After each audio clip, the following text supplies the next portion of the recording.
Kalau nggak ada, saya lanjutkan ya.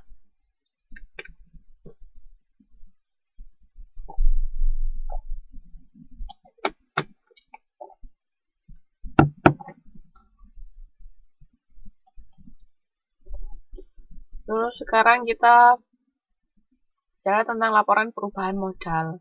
Jadi ini berkaitan dengan modal perusahaan. Laporan yang menunjukkan ikhtisar perubahan modal untuk periode tertentu, mungkin 1 bulan atau 1 tahun. Nah, modal ini cara menghitungnya ada modal awal. Jadi modal di awal periode itu berapa jumlahnya, itu dicatat. Terus habis itu ditambah investasi oleh pemilik. Jadi misalnya dalam satu periode tersebut pemilik menambah modalnya, itu berarti investasi oleh pemilik. Terus ditambah juga laba bersih. Jadi dari periode sebelumnya kalau mendapatkan laba berarti ya ditambah.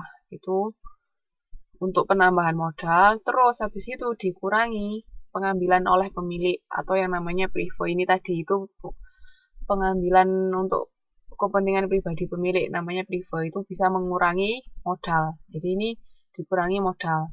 Nah, terus kalau misalnya perusahaan rugi, kira-kira mengurangi modal apa menambah modal?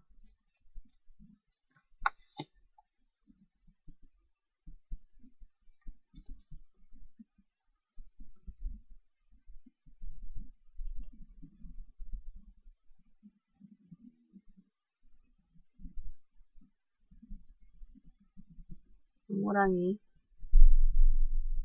Mengurangi apa menambah?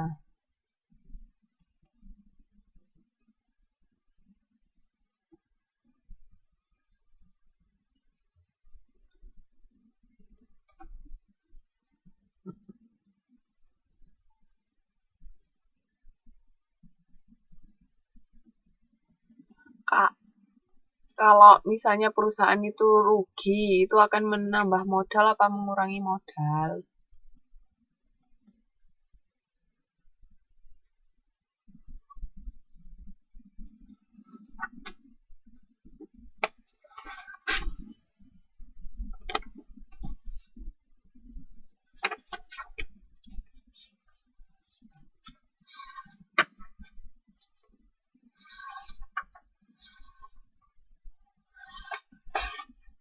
Oke, jadi mengurangi modal. Kok bisa tidak kurang dan tidak tambah?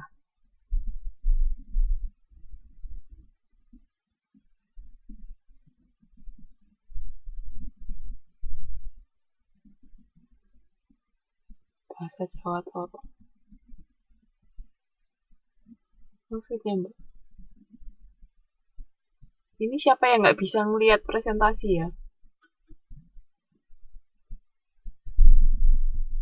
Yang nggak bisa ngelihat PPT siapa ini?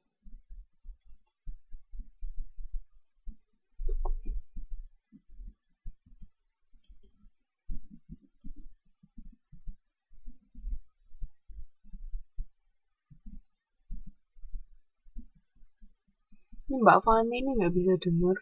Saya nggak bisa ngelihat juga ini kayaknya.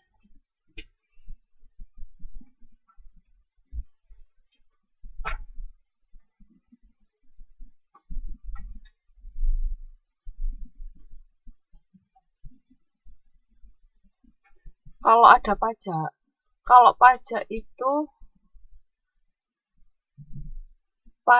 nanti masuknya di laba rugi, bukan di perubahan modal. Jadi nanti biasanya pajak itu akan berapa persennya dari laba yang didapatkan. Jadi kan kalau yang di laporan laba rugi biasa, itu kan cuma pendapatan dikurangi beban ya kan. Nah, nanti kalau ada yang lebih kompleks, itu apa namanya, ada pendapatan sebelum pajak. Jadi itu nanti jumlah labanya berapa dikalikan pajaknya kenanya berapa. Terus dikurangi lagi, berarti nanti pajak itu mengurangi laba yang didapat perusahaan. Biasanya. Terus akhirnya ketemu laba bersih.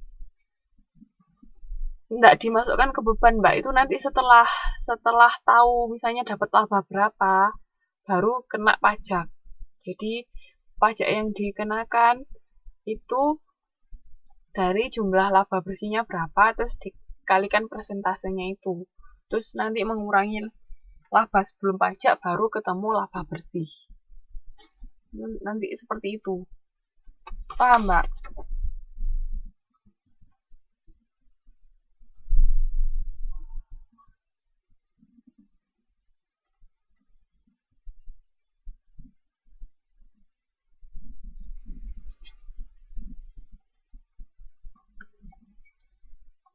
Itu bisa, contohnya bisa dilihat di paham sampai kira-kira pajak.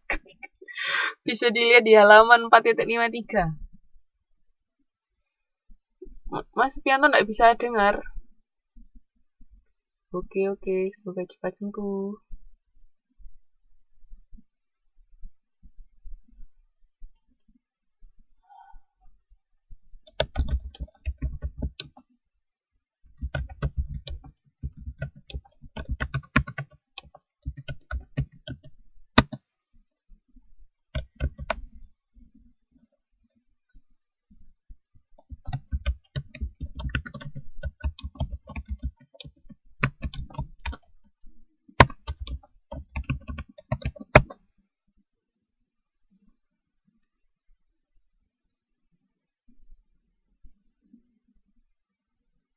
Yang lain bisa dilihat contohnya di halaman 4.53.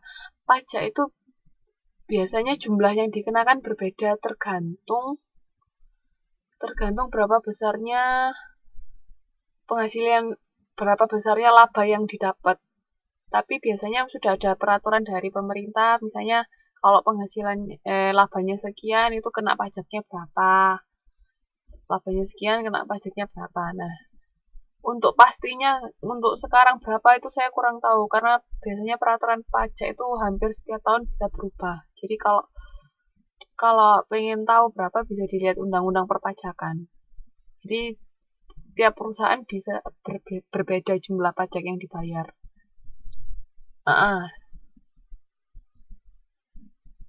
Pemerintah dari mengikuti aturan pemerintah berapa pajaknya. Tergantung dari laba yang didapatkan berapa.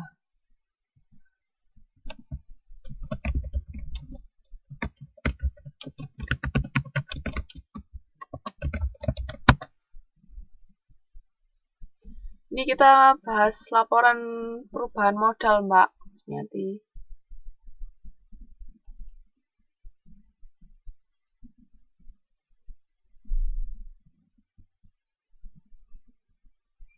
Oke, sampai sini ada yang mau ditanyakan, Mbak, Mas?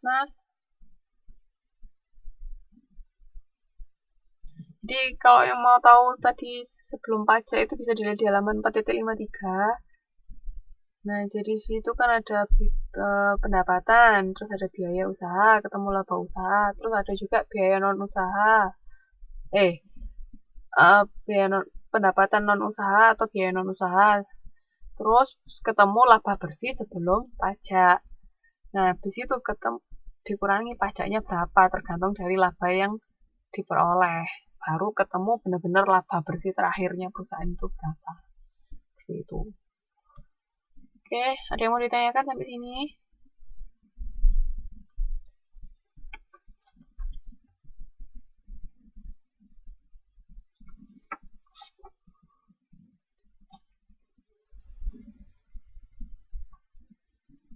Halo, ada yang mau ditanyakan sampai sini?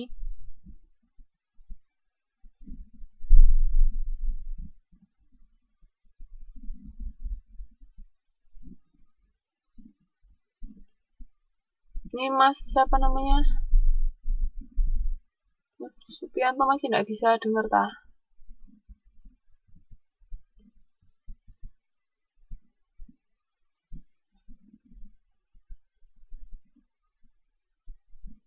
Kok hilang? Mbak Fani sama Mas Firdausi juga.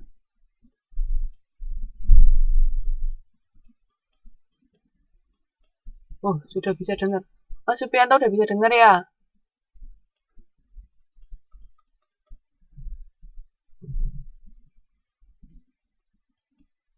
Harusnya sudah.